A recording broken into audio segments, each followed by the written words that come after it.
Prevent করতে হবে, care of প্রেগনেন্সিকে care করতে হবে। ঠিক আছে student, are you listening? Yes, ma'am. Yes, ma'am. তাহলে আমি কি বললাম, প্রিন্সিপালে 6টা পয়েন্ট বললাম এবং এই 6 পয়েন্ট কিন্তু তোমাদের মুখস্থ থাকতে হবে। এখন আমি ফার্স্টেই বলেছিলাম টপিকস এর মধ্যে ফার্স্টে বলেছিলাম সিম্পল ভমিটিং, এরপর বলেছি হাইপার ইমিসিস গ্র্যাভিটারাম। হাইপার ইমিসিস গ্র্যাভিটারামে আমি বলেছিলাম যে ভমিটিংটা এরকম কোয়ান্টিটিতে হবে যে আমার হচ্ছে ডে টু ডে অ্যাক্টিভিটিসটা কার্টেল হয়ে যাবে এবং আমাকে দেখা যায় মাঝে মধ্যে হসপিটালাইজড হয়ে যেতে হয়। মাঝে মধ্যে না, আমি যখনই হাইপারএমিসিস এর পেশেন্ট পাবো আমি তাকে হসপিটালে ভর্তি করে নিব। তাহলে ফার্স্ট অফ অল হচ্ছে আমাকে হসপিটালাইজেশন করতে হবে। হসপিটালাইজেশনের পরে আমাকে কিন্তু কাউন্সিলিং, একটা চ্যাপ্টার আছে তোমাদের সব কিছুরই টপিকস এর মধ্যে কাউন্সিলিং সম্পর্কে বলি আমি সবসময় যেভাবে, সেটা হচ্ছে যে ডিজিজটা কি, ডিজিজের প্রগনোসিস কি, ডিজিজ কিভাবে ট্রিটমেন্ট করব, ডিজিজের কি কি কমপ্লিকেশন হবে, সবগুলো কিন্তু আমাদের কাউন্সিলিং এর পার্টের মধ্যে পড়ে। তাহলে hospitalization and first of all আমাকে কাউন্সিলিং করে নিতে হবে পেশেন্টকে, যে তার কি কি ট্রিটমেন্ট হবে, তার কি কি কমপ্লিকেশন হতে পারে, তার কিভাবে আমি ম্যানেজ করব, তার হসপিটালে কতদিন স্টে করতে হবে, প্রত্যেকটা টপিকেই যেগুলো তোমাদেরকে অফ গাইনি সব টপিকেই কিন্তু তোমাদের কাউন্সিলিং একটা পার্ট রয়েছে। ঠিক আছে, তাহলে আমি ফার্স্টে বললাম যে হসপিটালাইজেশন। সেকেন্ড হচ্ছে আমি পয়েন্টে দেখো প্রিন্সিপাল অফ ম্যানেজমেন্টে প্রথমেই বলেছে maintenance of hydration. Hydration maintain করতে হলে আমাকে কি করতে হবে, ফ্লুইড দিয়ে হাইড্রেশন মেনটেন করতে হবে। কি ধরনের ফ্লুইড দিতে চাই আমি এবং ফ্লুইডের অ্যামাউন্টটা কতটুকু হবে। ওরাল ফিডিং দিলেই তো তার ভমিটিং হচ্ছে, তাহলে আমি তাকে কি করব, আমি আইভি ফ্লুইড দিব। আইভি ফ্লুইডটা কি দিব, অ্যামাউন্ট অফ ফ্লুইড যেটা ইনফিউজ করতে হবে 24 আওয়ার্স সেটা ক্যালকুলেট করতে হবে। সে ক্যালকুলেশনে তোমাদের এত ক্যালকুলেট না করে আমরা জাস্ট বলি যে 3 litre of fluid should be given. 3 litre of ফ্লুইডের মধ্যে আমরা দুইটা কোয়ান্টিটি ফ্লুইড দেবো, একটা যেমন রিঙ্গার সেক্টর সলিউশন অথবা 5% ডেক্সট্রোজ ইন নরমাল স্যালাইন, এই দুটাকে আমরা ইকুয়াল অ্যামাউন্টে দিব। ঠিক আছে, ইকুয়াল অ্যামাউন্ট মানে 1500 ml এবং 1500 ml এভাবে আমি ভাগ করে নিব। ভাগ করে নিয়ে আমি তাহলে ডিহাইড্রেশন এবং হচ্ছে কি ইলেকট্রোলাইট ইমব্যালেন্স যেটা আছে এটাকে আমরা কারেকশন করব। না দেখে দেখা উচিত তোমার। তাহলে আমি কি করলাম, ডিহাইড্রেশন এন্ড ইলেকট্রোলাইট ইমব্যালেন্স যেটা আছে এটাকে কারেকশনের জন্য আমি ফ্লুইডটাকে মেইনটেইন করলাম। কি ফ্লুইড দিব, আমি দিব হচ্ছে 5% ডেক্সট্রোজ ইন নরমাল স্যালাইন আর হচ্ছে হার্সাল সলিউশন দিব। হার্সাল সলিউশন তাহলে আমি কতটুকু দিব, 3 লিটার ফ্লুইডটাকে আমি হাফ করে দিব। হাফ মানে 1500 এন্ড 1500 করে 24 আওয়ার্স পর্যন্ত আমি আইভি ফ্লুইড মেইনটেইন করব। এরপরে হচ্ছে সেকেন্ড পয়েন্ট আমার প্রিন্সিপাল অফ ম্যানেজমেন্ট হচ্ছে কন্ট্রোল অফ ভমিটিং। তাহলে আমি ভমিটিংটাকে কিভাবে কন্ট্রোল করব, আমার অ্যান্টি ইমেটিক ড্রাগ দিতে হবে। তোমরা কি আছো অনলাইনে নাকি? Hello, Yes, ma'am. Yes, ma'am. আচ্ছা আমি ফার্স্টে কি বলেছি, তাহলে হাইড্রেশন মেইনটেইন করব কিভাবে? Ma'am, 5% dextrose in normal saline. আর আর কি বলেছি, হার্সাল সলিউশন বলেছি বা রিঙ্গার সেলেক্টেড সলিউশন, হার্টম্যান আমরা ইউজুয়ালি দিই। দুই ধরনের সলিউশন আমরা দিব, 3 লিটার দিব, 1.5 লিটার করে দিব, 24 আওয়ার্স পর্যন্ত আমি কন্টিনিউ করব। দেন আমি কি দিব, অ্যান্টি ইমেটিক ড্রাগ। তার মানে আমার হচ্ছে control of vomiting. Control of vomiting আমার অ্যান্টি ইমেটিক ড্রাগ দিয়ে করতে হবে। অ্যান্টি ইমেটিক ড্রাগটা কিভাবে দিব, প্রোমিথাজিন দিব অথবা প্রোক্লোরপেরাজিন দিয়ে দিব, ম্যাটোক্লোরপ্রোমাইড হিসেবে দিব। আমরা ইউজুয়ালি যে ড্রাগটা আমরা ইউজ করি অ্যান্টিমিটিক, আমাদের সাধারণত হচ্ছে অনডেনসেট্রনটা আমরা যেন ক্লিনিক্যালি ইউজ করি, অনডেনসেট্রন আইভি ফর্মে দিই। ঠিক আছে, আর ওরাল ফর্মে আমরা দিই ম্যাকলিজিন প্রিপারেশন, অ্যাক্লিজিন প্রিপারেশন গুলো আমরা সাধারণত ওরাল ফর্মে দেই। এখন এই ফ্লুইডের সাথে আমার কিছু ভিটামিন সাপ্লিমেন্টেশন লাগবে। তো ভিটামিন সাপ্লিমেন্টেশনটা আমি কিভাবে দিব, আমরা যে ভিটামিন বি কমপ্লেক্স, বি প্লেক্স বলা হয়, যেটা হচ্ছে ইয়েতে পাওয়া যায়, নরমাল যেটা আমাদের বাজারে পাওয়া যায় সেটা বললাম, অথবা হচ্ছে আমরা ভিটামিন বি কমপ্লেক্স হিসেবেও বলতে পারি। তার সাথে আমরা এসকাসন দেই, ভিটামিন সি দেই, এটার অ্যাবজর্পশনটাকে বাড়ানোর জন্য। এগুলো আমরা ইচ লিটার অফ ফ্লুইডের মধ্যে আমরা এটা দিতে পারি, অথবা আলাদা করে আমরা ভিটামিন বি কমপ্লেক্স এবং এসকাসনটাকে ইনজেক্টেবল ফর্মে দিতে পারি। ঠিক আছে, তাহলে অ্যান্টি ইমেটিক ড্রাগ দিব। অ্যান্টি ইমেটিকের মধ্যে আমরা বললাম যে অনডেনসেট্রন দিতে পারি, আমরা ইউজুয়ালি ক্লিনিক্যালি ইউজ করি অনডেনসেট্রন প্রিপারেশনটা। আর যদি ওরালি দেই তাহলে সেটা দিব হচ্ছে অ্যাক্সলিস বা ম্যাকটিজিন প্রিপারেশনটা ইউজুয়ালি দেওয়া হয়। ইন্ট্রাক্টেবল ভমিটিং, যাদের এই ধরনের হচ্ছে আমাদের ইলেকট্রোলাইট এবং ফ্লুইড ব্যালেন্স করার পরেও আমাদের ইন্ট্রাক্টেবল ভমিটিং কন্ট্রোল হচ্ছে না, তাদের ক্ষেত্রে আমরা দিব হচ্ছে hydrocortisone. Hydrocortisone 100 milligram IV in a drip দিতে পারি, অথবা হচ্ছে সরাসরি আমরা দিতে পারি। আমরা 100 মিলিগ্রাম আইভি ফর্মে ইউজুয়ালি ইন এ ড্রিপ দেওয়া হয়, ঠিক আছে। সেক্ষেত্রে ইন্ট্রাক্টেবল ভমিটিংও কন্ট্রোল হবে এবং পেশেন্টের যদি হাইপারটেনশন থাকে যে হাইপারটেনশনটাও কারেকশন হবে। তাহলে নিউট্রিশনাল সাপ্লিমেন্টেশন একটু আগে আমি বলে দিয়েছি যে ফ্লুইডের মধ্যে ভিটামিন বি1 বি6 ভিটামিন বি কমপ্লেক্স দেব এবং ভিটামিন সি দিয়ে দিব, ঠিক আছে। এখন আসে হচ্ছে পেশেন্টকে সিম্পেথেটিক কেয়ার করতে হবে, হ্যান্ডেলিং করতে হবে এবং সাইকোলজিক্যাল তাকে সাপোর্ট দিতে হবে। এখন হচ্ছে আমার কি কাজ, আমরা হচ্ছে হাইড্রেশন মেনটেন করেছি, ফ্লুইড এন্ড ইলেকট্রোলাইট ইমব্যালেন্স যেটা আছে সেটাকে মেনটেন করেছি, এবং হচ্ছে আমি তাদেরকে বলেছি যে অ্যান্টিমিটিক ড্রাগ দিয়ে ইমেসিস যেটা ভমিটিংটাকে কন্ট্রোল করেছে। এখন যেটা হচ্ছে সিমটম অফ ইমপ্রুভমেন্ট, আমি কিভাবে বুঝবো যে পেশেন্ট ভালো হচ্ছে এবং আমি তার কি কি ফিচার দেখে বুঝবো যে পেশেন্ট ইজ ক্লিনিক্যালি ইমপ্রুভ, এবং পেশেন্টকে ওরাল ফ্লুইড দিতে হবে, ঠিক আছে। তাহলে এটা হচ্ছে, এটার নাম হচ্ছে আমাদেরকে হাইপারএমেসিস প্রোগ্রেস চার্ট। হাইপারএমেসিস প্রোগ্রেস চার্টটাকে আমাদের দেখতে হবে যে পেশেন্ট ইমপ্রুভ করছে কিনা। তো ডেইলি আমার রেকর্ড করতে হবে pulse, temperature, blood pressure at least twice daily, দিনে 2 বার করে পালস, টেম্পারেচার এবং ব্লাড প্রেশার, ইনটেক আউটপুট, ইউরিনের আউটপুটটা। হ্যাঁ, তো ইউরিনের ইনটেক আউটপুট চার্ট যখন আমার মেনটেন করতে হবে তখন আমাকে অবশ্যই পেশেন্টকে ক্যাথেটারাইজেশন করে দেখতে হবে, অথবা তাকে একটা বোতল দিয়ে দেখতে হবে যে তার ফ্লুইড ইনটেক কতটুকু করছে এবং তার আউটপুটটা ইউরিনটাকে কালেক্ট করেও করতে পারি আমরা, ঠিক আছে। তাহলে ইউরিনটাকে আবার আমাদের টেস্ট করতে হবে। ইউরিনে আমরা বলেছিলাম যে অলিগুরিয়া হয়ে তার হচ্ছে অ্যাসিটোন পাওয়া যাবে, প্রোটিন পাওয়া যাবে ইউরিনের মধ্যে। তাহলে সেটার জন্য আমাদের অ্যাসিটোন, প্রোটিন বা এগুলো আসছে কিনা ইউরিনে, এগুলো ডিসঅ্যাপিয়ার হয়েছে কিনা ইউরিন আরএমএ আমরা আবার রিপিট করব। ইউরিন আরএমএ রিপিট করতে হবে, সিরাম ইলেকট্রোলাইট লেভেলটা রিপিট করতে হবে, আর এটা হচ্ছে ইসিজিটা আমাদের রিপিট করে দেখতে হবে, ঠিক আছে। তাহলে হাইপারএমেসিস প্রোগ্রেস চার্টটাকে দেখতে হবে যে পেশেন্ট ইমপ্রুভ করছে কিনা। এখন পেশেন্ট ইমপ্রুভ করছে কিনা, পেশেন্টের কি কি সাইন দেখে আমি বুঝবো। পেশেন্টের হচ্ছে ভমিটিং কন্ট্রোল হয়ে যাবে, ফিলিং অফ হাঙ্গার, সে বলবে যে আমার ক্ষুধা লাগছে, আরটা হচ্ছে বেটার লুক মানে সেন্স অফ ওয়েলবিং, সে বলবে যে না আমার ভালো লাগছে, ঠিক আছে। আরটা হচ্ছে নর্মালাইজেশন অফ ব্লাড বায়োকেমিস্ট্রি, একটু আগে তোমাদের বলেছি যে আমরা সিরাম ইলেকট্রোলাইট লেভেলটা দেখবো, অ্যাসিটোন ব্রেথ যদি থাকে আগে থেকে তাহলে ডিসঅ্যাপিয়ার হয়ে যাবে, পালস, ব্লাড প্রেশার নর্মাল হবে, নর্মাল ইউরিনারি আউটপুট হবে, ঠিক আছে। বুঝতে পেরেছো তোমরা? Yes, ma'am. ম্যাম এলএফটিও আচ্ছা। সিরাম ক্রিয়েটিনিন আবার করব না? হ্যাঁ, সিরাম ক্রিয়েটিনিন করবে যদি তার আগে থেকে সিরাম ক্রিয়েটিনিনটা অল্টার থাকে, তাহলে আমরা আবার ক্রিয়েটিনিন করবো। আর সিরাম ক্রিয়েটিনিন যদি প্রথম পর্যায়ে ভালো থাকে তাহলে সিরাম ক্রিয়েটিনিনটা আর করা লাগবে না। আমার কথা বুঝতে পেরেছো? কারণ যদি আমার ইউরিন আরএমই তে আমার প্রোটিন, অ্যাসিটোন সব হচ্ছে ডিসঅ্যাপিয়ার হয়ে যায়, ইউজুয়ালি আমার সিরাম ক্রিয়েটিনিন লেভেল ফার্স্টে যদি আমার প্রথম দিকে অল্টার না থাকে, মানে হচ্ছে ক্রিয়েটিনিন যদি না বাড়ে, কিডনি যদি তার কম্প্রোমাইজ না থাকে, তাহলে এটা আর আমার রিপিট করা লাগবে না। আমার মেইনলি হচ্ছে সিরাম ইলেকট্রোলাইটটা, ইউরিন আরএমএটা, এই দুটো হচ্ছে আমাকে দেখতে হবে যে তার কি অবস্থা। আর ইসিজিটা চেঞ্জ যদি আগে চেঞ্জ থাকে পটাশিয়াম লেভেল অ্যাবনরমালের জন্য, তখন তুমি আবার ইসিজিটা করবে, থ্যাংক ইউ ম্যাম। ঠিক আছে। বুঝতে পেরেছো আমার কথা? তাহলে আমার পেশেন্ট দেখে আমি কিভাবে বুঝবো, দ্য সেন্স অফ ওয়েলবিং, সে বলবে আমার ভালো লাগছে, দ্বিতীয় বলবে তার ক্ষুধা পাচ্ছে, তৃতীয় বলবে তার বেটার লুক, হ্যাঁ, তার ইউরিন আউটপুটটাও ঠিক হয়েছে, তখন সে তাকে আমাদের খাবার দিতে হবে। কিন্তু খাবার দেওয়ার একটা নিয়ম আছে হাইপারএমেসিস এর ক্ষেত্রে। নিয়মটা কি, বিফোর উইথড্রয়াল অফ আইভি ফ্লুইডটা উইথড্র করার আগে, অমিট করার আগে আমাকে ফুডটাকে দিতে হবে, ফুড টেকেন ওরালি, মানে ফ্লুইডে চলবে তার সাথে ফুডটা দিতে হবে ওরালি। ওরালি এট ফার্স্ট দিতে হবে ড্রাই কার্বোহাইড্রেট ফুড দিতে হবে, লাইক বিস্কিট, ব্রেড, টোস্ট, এগুলো দিতে হবে, এবং ছোট ছোট স্মল অ্যান্ড ফ্রিকোয়েন্ট ফুড দিতে হবে, স্মল অ্যান্ড ফ্রিকোয়েন্ট ফিড, ঠিক আছে। রিকমেন্ডেড করতে হবে, গ্রাজুয়ালি হচ্ছে আমার ফুল ডায়েটে চলে যেতে হবে, ঠিক আছে। বুঝতে পেরেছো আমার কথা? তাহলে আমি হচ্ছে প্রথমে যদি বলি, আমি যদি ম্যানেজমেন্ট ছোট করে বলি, আমি ফার্স্টে বলেছি প্রিন্সিপাল অফ ম্যানেজমেন্টের যে 6টা পয়েন্ট সেটা তোমাদের মুখস্থ থাকতে হবে অবশ্যই, ঠিক আছে।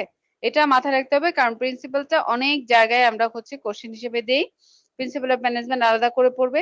এরপরে বলেছি আমি হসপিটালাইজেশন করব, করার পরে হচ্ছে কাউন্সিলিং করব, এরপর হচ্ছে ফ্লুইড দিব। ফ্লুইড মানে হচ্ছে nothing per oral until further order, মানে হচ্ছে আমি অর্ডার দেওয়ার আগ পর্যন্ত সে কিন্তু মুখে না খেয়ে থাকবে, এরপরেই কিন্তু ফ্লুইডটাকে মেনটেন করতে হবে। ফ্লুইড কতটুকু বলেছি, 24 আওয়ার্সে ইউজুয়ালি আমরা 3 লিটার ফ্লুইড দিব।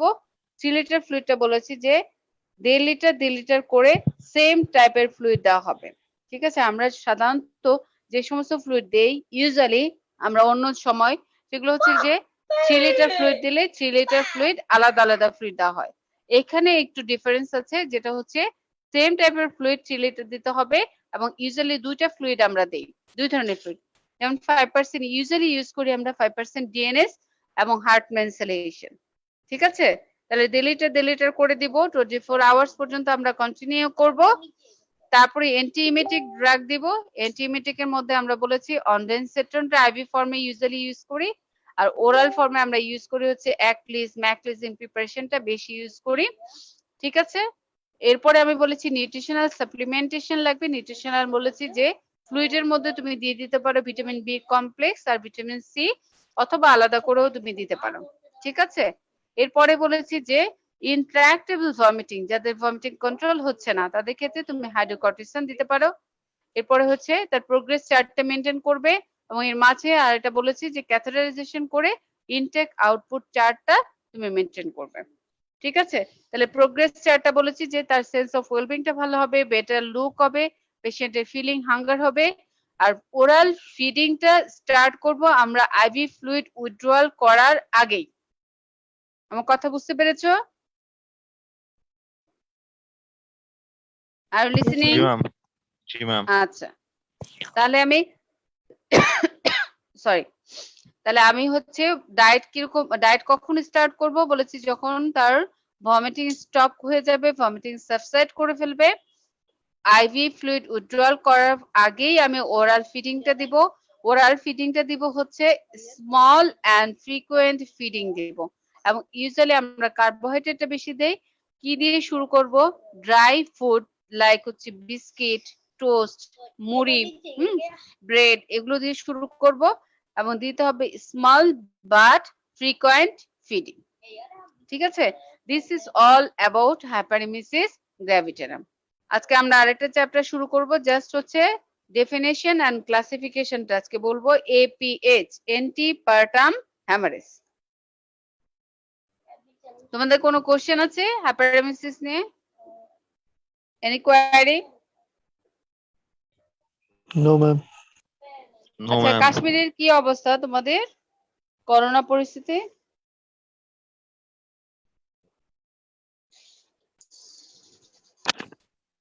Ma'am, only cases আসছে ma'am. তোমাদের ওখানে?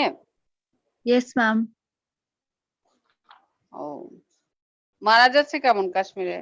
Ma'am per day 4,000 to 5,000 cases हुए ma'am, and deaths about 50 to 60. In Kashmir? जी ma'am. Ma'am yesterday there were 36 deaths. Only in Kashmir 36 death? Ma'am whole Jammu and Kashmir. Oh, whole Jammu and Kashmir. তারপরেও তো detection রেটের তুলনায় death rate কম আছে, তাই না? জি ma'am, population কিন্তু কম আছে না কাশ্মীরে, এজন্য। ও, তোমাদের population com.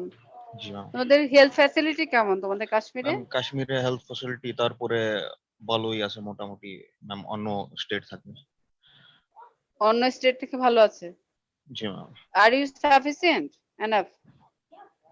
Ma'am, not sufficient enough, ma'am. Right now, India don't have any supplies are very less. Oxygen supply is less, medicines are less, but Kashmir is doing well in that case. ও, তো সাবধানে থেকো, আর কি বলবো। তোমাদের তো এখনো class শুরু, মানে ভিজিবল, তোমাদের তো ক্লাস শুরু হওয়া বা লকডাউন শেষ হওয়া, আমার কাছে মনে হয় না যে এই বছরে তোমরা ক্লাস করতে পারবে, বলতে পারছি না এখনো। তোমাদের কি কোনো ইয়ে দিয়েছে যে তোমাদের ক্লাস শুরু করবে বা কিছু? No, ma'am. এখনো তো কিছু বলেনি, তাই না? জি ম্যাম। ম্যাম বলা হচ্ছে ম্যাম মেডিকেল স্টুডেন্টদের ভ্যাকসিনেশন দেওয়ার পর ম্যাম কলেজ খুলে দিবে, এরকম একটা নিউজ শোনা যাচ্ছে।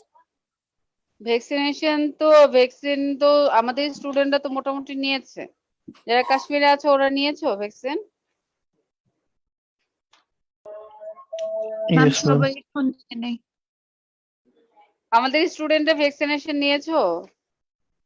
ম্যাম আমাদের কলেজ থেকে ম্যাম অনলাইন রেজিস্ট্রেশন হয়েছে ম্যাম, মেবি 30 মে থেকে ম্যাম করাবে, ভ্যাকসিন দেওয়া শুরু হবে। আচ্ছা। না আগে তো বলছিল যে ইয়াঙ্গার এজ গ্রুপে অত বেশি কমপ্লিকেটেড না, এখন তো দেখা যাচ্ছে ইয়াঙ্গার এজ গ্রুপ আরো vulnerable। ঠিক আছে, সবাই সাবধানে থেকো। আজকে পরের টপিক যেটা আমরা পড়াবো আজকে জাস্ট হচ্ছে ডেফিনেশন এন্ড ক্লাসিফিকেশনটা বলবো। সেটা হচ্ছে এপিএইচ। এপিএইচ মানে কি? অ্যান্টিপার্টাম হ্যামারেজ। তোমাদের হাইপারএমেসিস এর কোনো কোয়েরি আছে কারো? Ma'am, তোমাদের complication. পড়তে হবে, তোমাদের যেহেতু অনলাইনে ক্লাস হবে। কমপ্লিকেশনের Yes, মধ্যে ma'am. ফার্স্টেই বলেছি dehydration and its sequelae. Yes, dehydration and its sequelae মানে ডিহাইড্রেশনের যে সিকুয়েলি গুলো আছে, ঠিক আছে, সেগুলো তোমাদেরকে কমপ্লিকেশনে ফার্স্টে বলতে হবে। যেমন ফার্স্টে আমি সাইনের মধ্যে বলেছিলাম যে কি কি বলেছি সাইনে, ড্রাই কোটেড টাং, শানকান আইবল, ঠিক আছে, সেগুলো তো থাকবেই। তার সাথে যে কমপ্লিকেশন গুলো বলেছি কি কি, নিউরোলজিক্যাল কিছু কমপ্লিকেশন বলেছি। কি কি বলেছি বলো তো কেউ একজন? Vernix encephalopathy. হ্যাঁ, তারপরে কর্সাকফ সাইকোসিস, পেরিফেরাল নিউরাইটিস, তারপর ভিটামিন থায়ামিন ডেফিসিয়েন্সির জন্য কি হয়?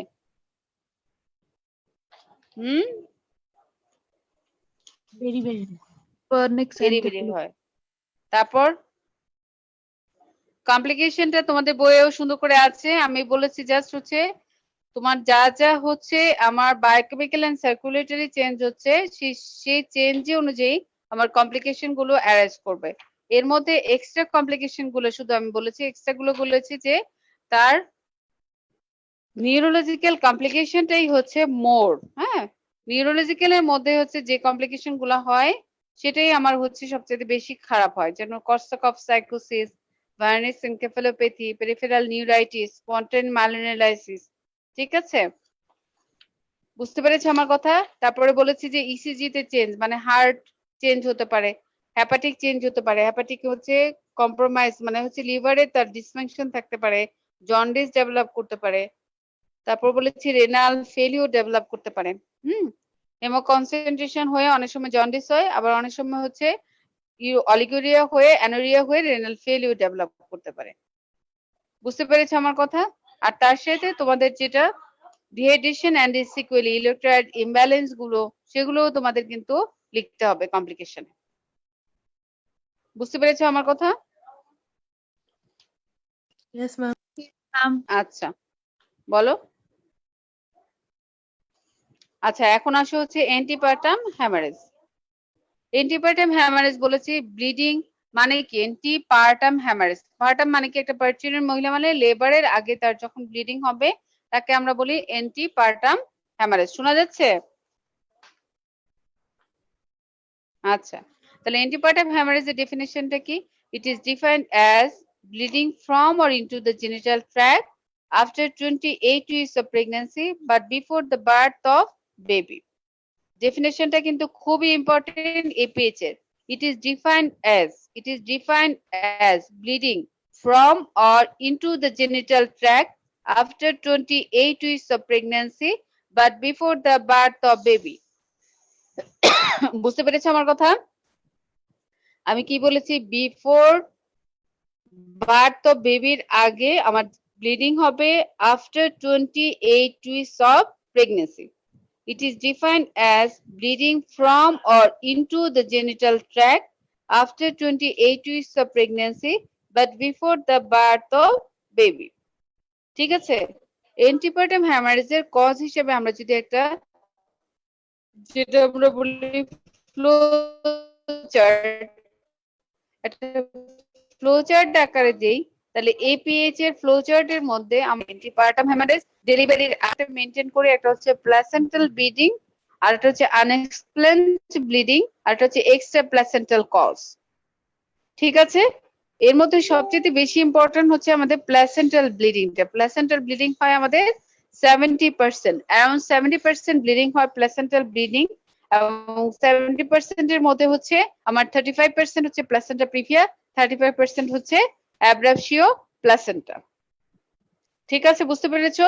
আমাদের মেইন টপিক যেটা এপিএইচ এর মধ্যে আমরা মেইন টপিক নিয়ে আলোচনা করব সেটা হচ্ছে placenta previa and অ্যাব্রাপশিও placenta.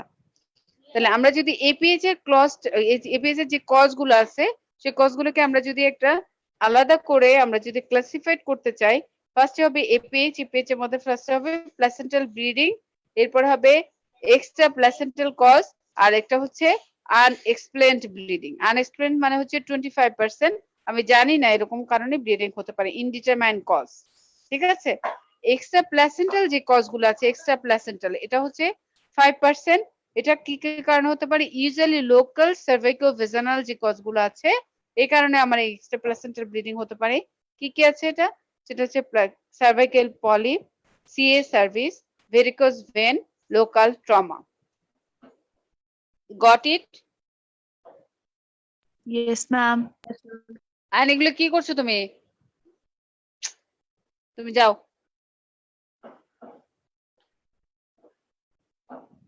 Sorry for interruption. তাহলে আমি এপিএইচ এর ফার্স্টে কি বললাম তোমাদেরকে? ডেফিনেশন বললাম। ডেফিনেশনটা কি বলেছি? It is defined as bleeding from or into the genital tract after 28 weeks of pregnancy but before the birth of baby. Okay, then আমি বলেছি যে ক্লাসিফিকেশন যেটা বলা যায় বা কজ বলা যায়, ক্লাসিফাইড না বলে তোমরা জাস্ট কজ বলবা যে এপিএইচ এর কি কি কারণে আমার এপিএইচ হতে পারে। ব্রড টার্মে যদি আমি বলি এপিএইচ এর একটা হচ্ছে প্লাসেন্টাল কজ, আর একটা হচ্ছে এক্সট্রা প্লাসেন্টাল কজ, আর একটা বলেছি আনএক্সপ্লেইনড কজ। ঠিক আছে, প্লাসেন্টাল কজটাই বেশি ইম্পর্টেন্ট। প্লাসেন্টাল কজটার মধ্যে আমার দুইটা পার্ট আমরা আলোচনা করবো, এই দুটো পার্ট নিয়ে বেশি। সেটা হচ্ছে প্লাসেন্টা প্রিভিয়া একটা, আর একটা হচ্ছে অ্যাব্রাপশিও প্লাসেন্টা। আর এক্সট্রা প্লাসেন্টাল কজের মধ্যে আমাদের লোকাল সার্ভাইকো ভেজানাল যে কজগুলো আছে সেগুলো আমার ইনক্লুডেড হবে। কি কি local cervico vaginal cause? Cervical polyp, CA Cervical cervix, varicose vein, local trauma. শোনা যাচ্ছে? আর 1 মিনিট আছে। আচ্ছা, অসুবিধা নেই, তোমরা পার্সেন্টেজটা আমাকে দিয়ে দিও। আমার হোয়াটসঅ্যাপে তোমাদের গ্রুপে পার্সেন্টেজটা দিয়ে দিও। আমি কিন্তু শো করেছি, সব রেকর্ড করা তোমাদের এই ইয়েটা ক্লাস, আমি রোল নাম্বার গুলো কিন্তু রেকর্ড করা আছে। বুঝতে পেরেছো? তোমরা যে ফেক দেওয়া যাবে না কিন্তু পার্সেন্টেজ। আচ্ছা, তাহলে আমাদের হচ্ছে এপিএইচ এর ডেফিনেশন গেল, এপিএইচ এর কজ গেল। আমরা নেক্সট ক্লাসে প্লাসেন্টা প্রিভিয়া নিয়ে আলোচনা করব। ওকে, আচ্ছা তুমি হচ্ছে আমার হোয়াটসঅ্যাপ গ্রুপে